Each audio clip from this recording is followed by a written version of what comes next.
Bon, j'ai demandé à Anne-Sylvie de lire le passage duquel je vais parler ce matin, de Jean 15, 1 à 17. Donc j'invite Anne-Sylvie à venir et à le lire. Merci beaucoup.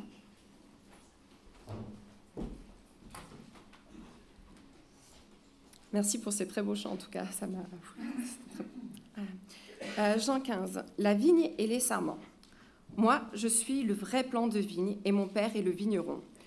Tous les sarments en moi qui ne portent pas de fruits, il les coupe, et tous ceux qui en portent, il les purifie, afin qu'ils produisent un fruit encore plus abondant. Vous aussi, vous avez été purifiés grâce à la parole que je vous ai enseignée. Demeurez en moi, et moi je demeurerai en vous.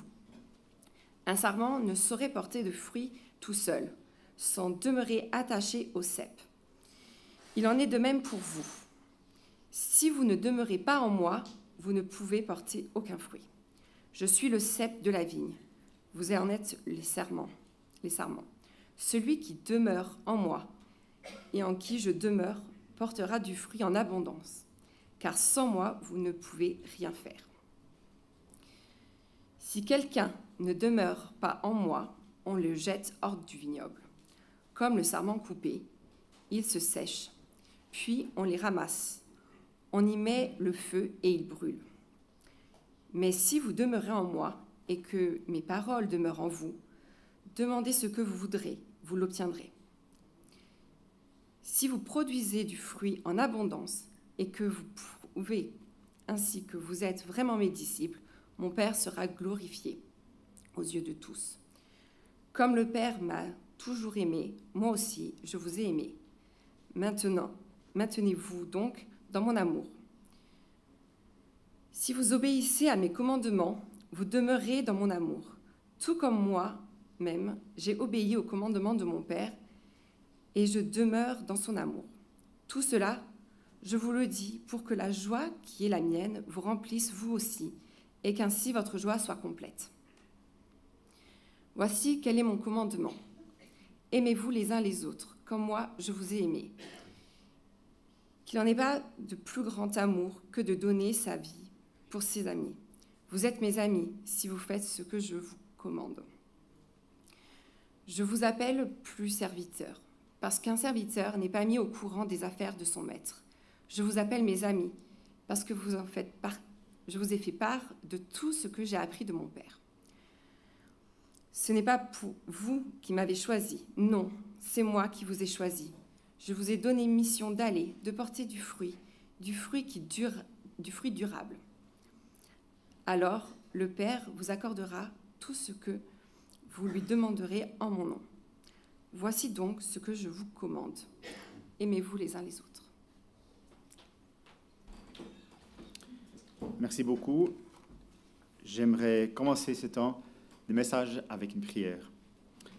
Merci Seigneur pour ta parole. Merci pour ton Saint-Esprit qui nous parle, qui nous montre des choses, Seigneur. Et merci pour ce temps qu'on peut passer ensemble, Seigneur. Merci que toi, tu es là parmi nous. Et je prie que toi, tu parles à nous, à chacun d'entre nous, Seigneur, que tu m'utilises en tant que ton outil dans tes mains, Seigneur. Merci pour la richesse de ta parole. Merci, Seigneur, pour ta présence, ta grâce, ton amour qui est là chaque jour pour nous. Amen. Donc, on va aussi dire un peu un message de saison, comme voilà, Morat, l'autre côté du lac de Morat, c'est maintenant, il y a beaucoup de vignes, et puis ils sont pleins dans la récolte. Donc, j'ai été me promener l'autre jour, un peu dans ces vignes, pour m'inspirer aussi pour aujourd'hui, et d'observer des choses. Mais en fait, maintenant, ce que j'aimerais commencer dans ce passage, ou bien ce qui m'a touché, il y a plusieurs choses qui m'ont touché, donc il y a beaucoup de choses dans ce passage. Donc, à un moment, je me suis dit, est-ce qu'il faut qu'on reste encore un peu plus longtemps ou bien pas? Donc, mais non, je vous partage les choses les plus importantes ce matin. Et puis, donc, ce qui m'a touché, c'était la fin, ou bien quelques versets à la fin, dans les versets 16 et 17. Ce n'est pas vous qui m'avez choisi, non, c'est moi qui vous ai choisi. Et je vous ai donné une mission d'aller, de porter du fruit qui soit durable. Alors, le Père vous accordera tout ce que vous lui demandez dans mon nom. Et puis, donc c'est lui qui nous a choisis.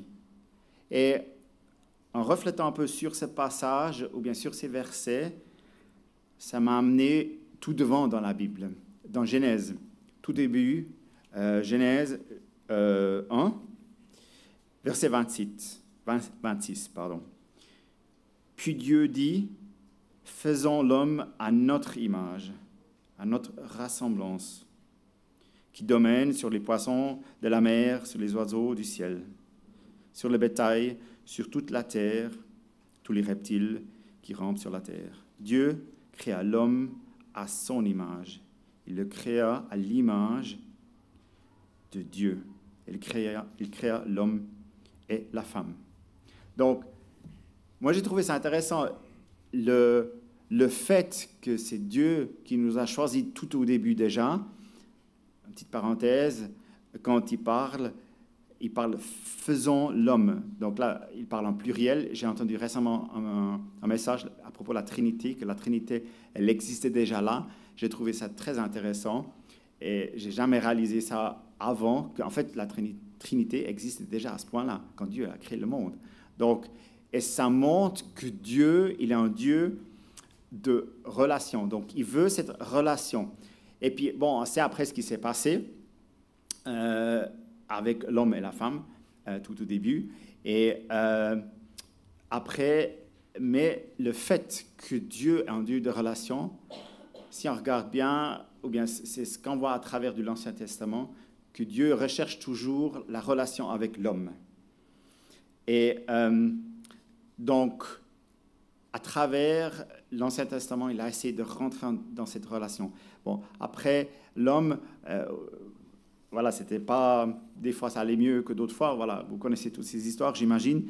Mais après, le moment il est venu, Jean 3,13, quand il a envoyé son fils unique, comme on a aussi chanté avant, parce qu'il a aimé ce monde, qu'il a donné son fils unique pour restaurer cette relation. Donc, tous ceux qui croient en lui, on aura la vie éternelle, dans Jean 3,16. Donc, tous ceux qui ont accepté Jésus en tant que maître et sauveur dans leur vie, ils seront sauvés. On a une destination, la vie éternelle. Mais on a aussi en même temps un nouveau statut, un statut de fils ou fille de Dieu en même temps. Donc, en fait, à quelque part, on a comme deux natures en nous. Donc, je vais vous expliquer un peu plus ça un peu plus tard, qu'est-ce que je veux dire avec ça. Mais la nature éternelle, si on veut bien dire, mais la nature aussi encore de pécheur. Mais si on regarde maintenant plus en détail sur le principal, donc la vigne et le vigneron, la vigne, et puis de cette image, qui est aussi une image très très forte, je trouve. Donc, il y a le vigneron qui prend soin de ses vignes, printemps, toute l'année pratiquement. Bon, le travail principal, c'est quand même printemps, puis bon, je ne m'en connais pas trop, honnêtement, mais actuellement, ils sont bien chargés. Mais durant le printemps, l'été, il est là, il coupe des choses qui ne sont pas bien. Ils doivent être nettoyés, ou bien il faut nettoyer des insectes, ou bien les autres parasites. Mais là, on peut faire le lien aussi chez nous. Ben, nous aussi, on doit être nettoyer des choses, en fait, si on veut bien, qui ne sont pas de Dieu. Si vous voyez, sur cette photo, il y a aussi des filets qui sont sur ces vignes. Et puis, depuis Morab, qui est l'autre côté du lac, on voit très bien ces filets. Et puis moi, je me suis beaucoup de fois demandé, mais pourquoi ils ont ces filets? Et puis, j'ai lu, en fait, en écriteau, quand je me suis promené l'autre jour, c'est pour protéger les vignes des oiseaux. Ben, les oiseaux, ils aiment aussi visiblement les vignes. Hein, donc, voilà, disons, ils savent ce qui est bon, hein, si on veut dire bien. Et puis, donc, le vigneron met ce filet par-dessus pour protéger. Puis c'est écrit ici, au cas où vous voyez quand même un oiseau qui est par-dessous, vous pouvez appeler à cet tel et tel numéro, et puis on va venir. Mais, donc, Dieu, il installe aussi certaines choses en dessous de nous pour nous protéger, ou bien autour de nous, comment est-ce qu'on veut dire, pour nous protéger. Bon, voilà, comme le filet, il a des trous, il y a des fois des choses qui quand même passent à travers. Mais dans l'ensemble, est-ce que la question qu'on a, est-ce qu'on laisse le vigneron travailler en nous, donc Dieu en nous? Ben, je sais que s'il vient couper des choses, ce n'est pas toujours facile. Et puis je pense que la plupart d'entre nous, on connaît ça. Si Dieu travaille en nous, des fois ça peut faire mal. Mais est-ce qu'on est prêt à dire oui, on est là à ta disposition? Est-ce qu'on est là et puis tu fais ce que tu veux? Si je regarde dans ma vie, je réalise ou bien je vois que quand j'ai grandi dans ma relation avec Dieu, c'est pas où il y a tout qui allait bien, il y avait le soleil, on était à la plage ou quoi que ce soit. Non, c'était là où il y a les défis. Donc des fois, Dieu, il permet des défis qu'on peut grandir. Mais quand même, à cela, est-ce qu'on le laisse quand même l'autorité de dire, tu fais ce que tu veux? Si on garde plutôt dans la grappe, ou bien si on se focalise plutôt sur la grappe, donc elle est attachée à la vigne, et puis après, il y a un bout en bois. Donc, excusez-moi, hein, moi, je ne suis pas vigneron, comme j'ai dit avant, mais voilà, j'essaie un peu d'expliquer les choses comme moi j'ai compris. Et puis, voilà, en printemps, il y a plus ou moins tout qui est coupé, ou bien en automne, je veux dire, il y a tout qui est coupé en hiver, et puis après, il y a juste le bout de bois qui reste. Puis après, il y a tout qui pousse en printemps, jusqu'en automne maintenant, jusqu'il y a en fait la moisson.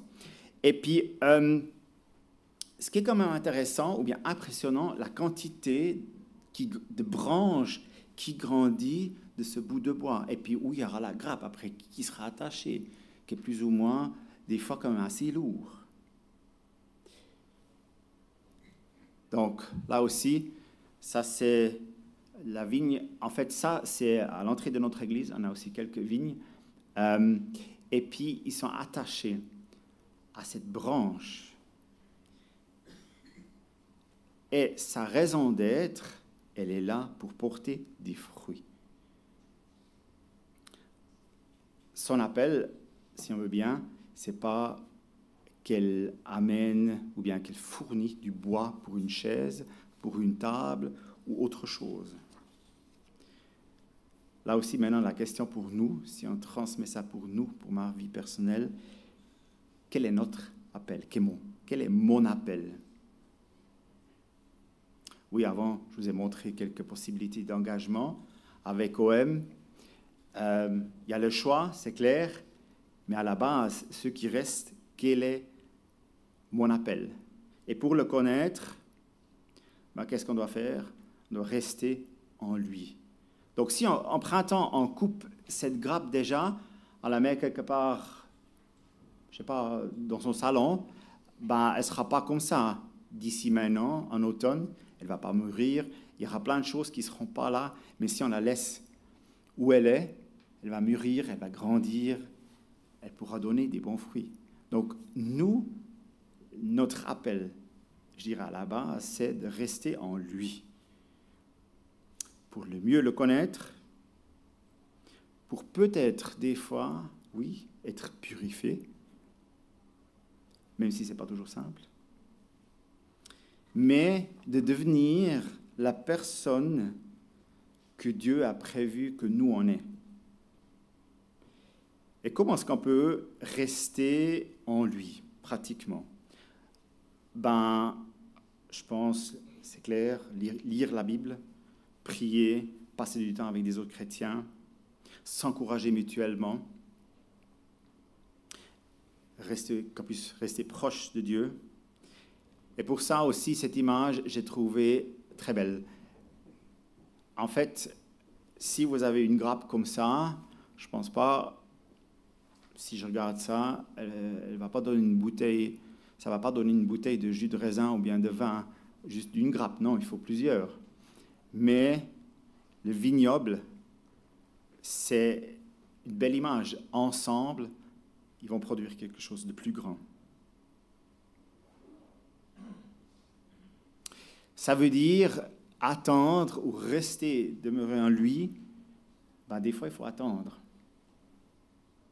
Attendre le timing que Dieu a prévu. Et là, de lui faire confiance.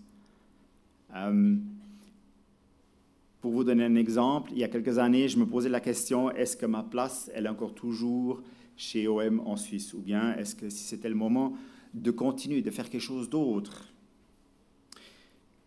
C'était pas facile de rester un peu dans cette situation, d'attendre.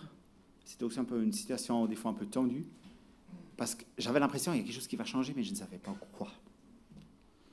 Et tout simplement de dire, je reste en toi, montre-moi ce que toi tu veux pour moi. Et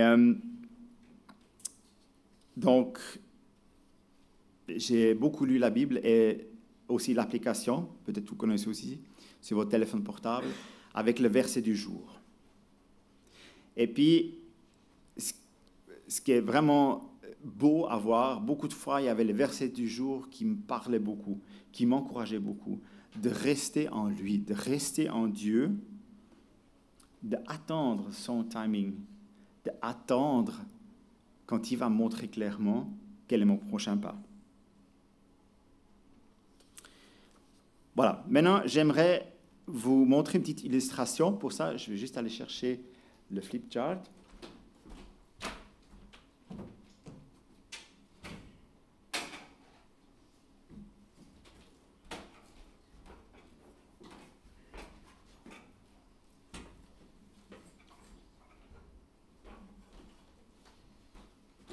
Je crois que vous le voyez tout, plus ou moins.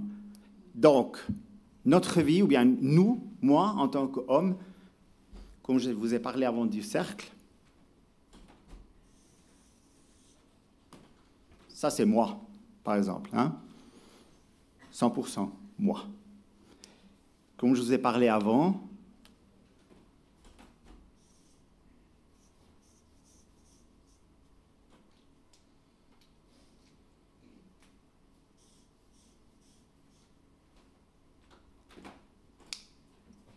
il y a une partie éternelle qui est en moi, parce que je suis chrétien, mais aussi une partie, entre guillemets, si on veut bien dire, du monde, la nature pécheur, qui est encore en moi.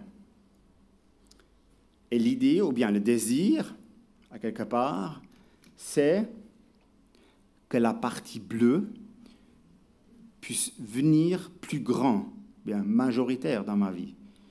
La partie rouge dans ma vie, au long que je suis ici, elle sera toujours ici. Ça, c'est une réalité qu'aussi la Bible nous donne. Donc, pour vous donner un autre exemple,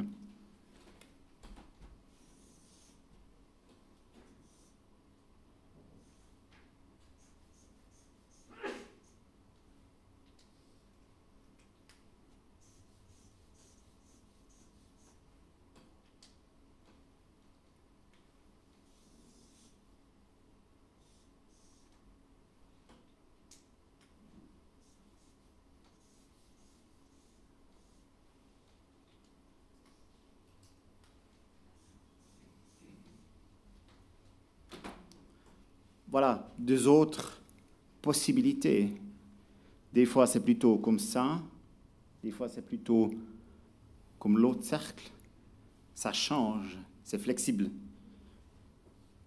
Mais peut-être aussi comment on va nourrir ces parties. Il y a à peu près 10 ans, notre bureau d'OM est à Cortaillon. C'est un petit village entre Neuchâtel et Yverdon. Niveau transport public, ben voilà, c'était un peu pas vraiment le top, donc j'allais en voiture. Donc le matin, il y avait les nouvelles, etc., et puis plein d'autres choses à la radio. Et puis j'ai réalisé, mais ouais, c'est un peu déprimant ce qui passe. Ouais, ça me décourage à quelque part. Après, on a déménagé en centre-ville de Neuchâtel, où on est actuellement.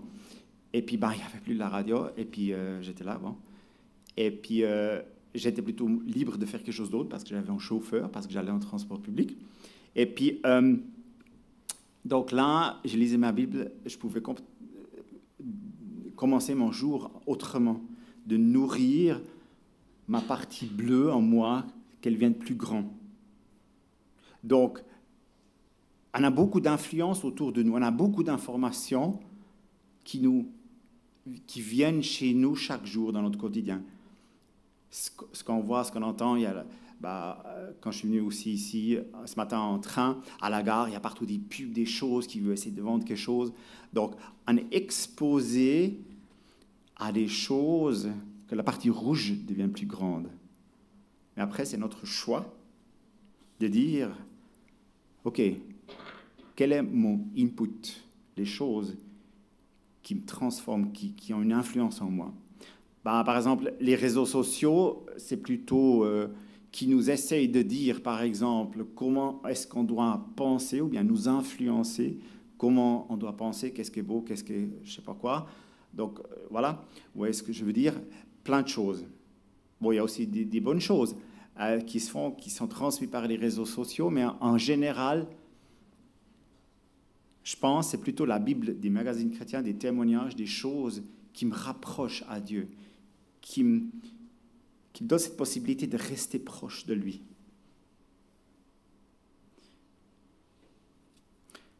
Et si on laisse agir, des fois aussi tout simplement, la musique de louange à la maison, quand je prépare le repas ou quoi que ce soit, c'est une autre inspiration.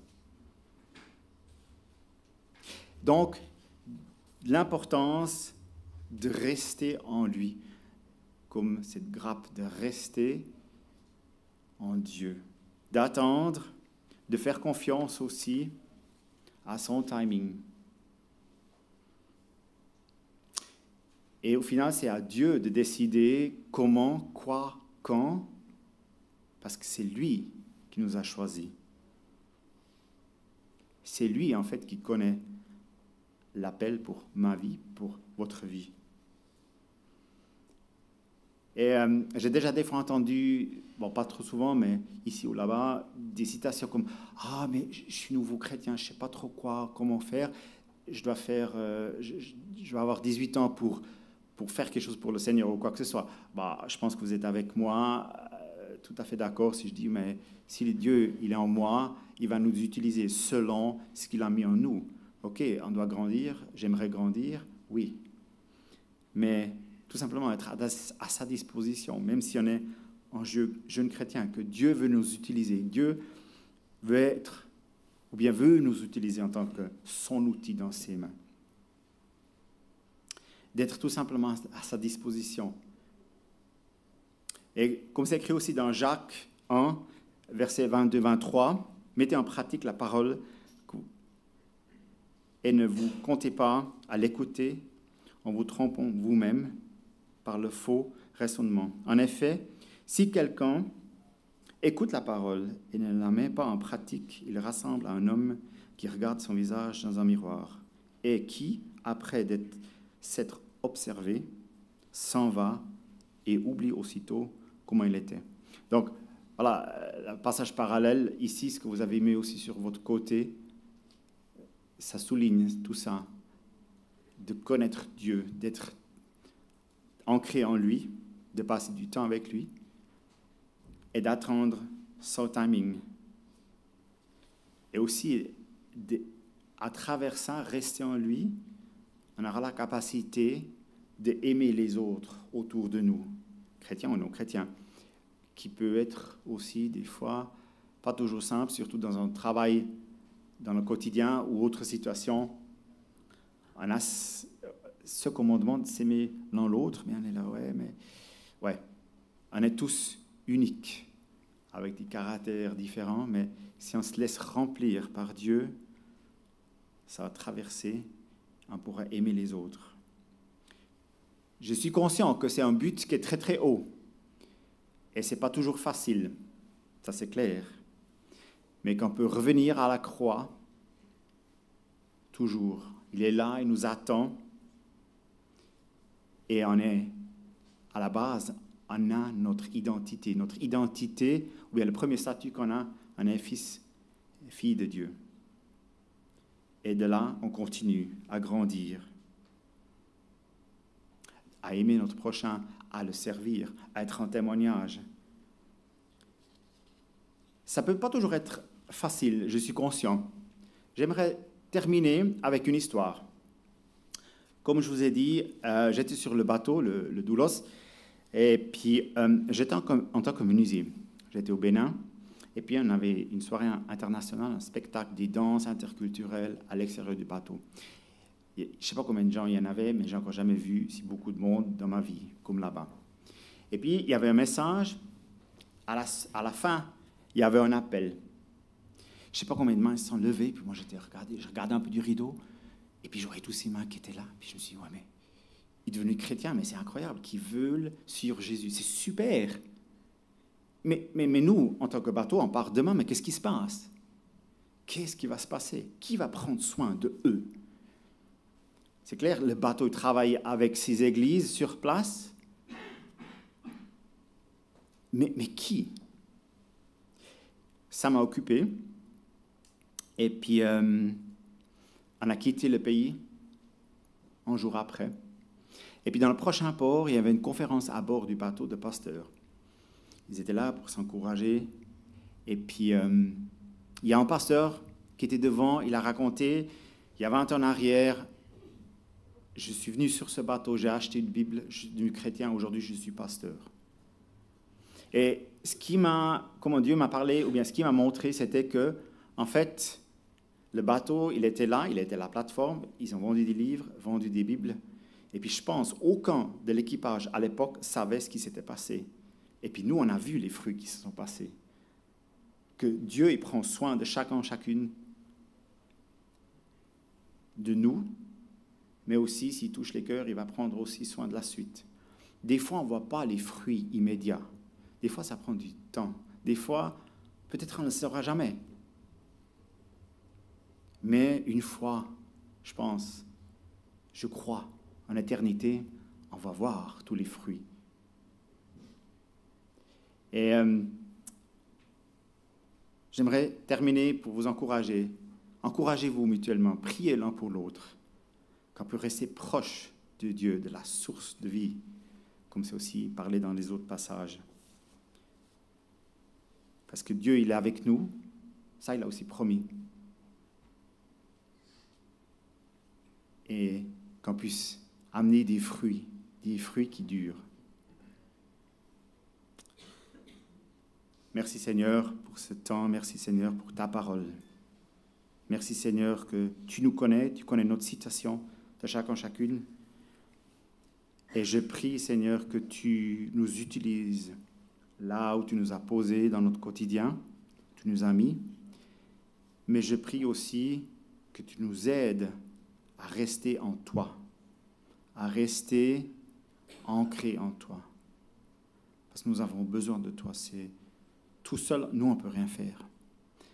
C'est toi qui nous donnes notre identité, être fils ou fille de toi. Parce que toi, tu nous as choisis, parce que tu nous aimes et tu veux vivre avec nous.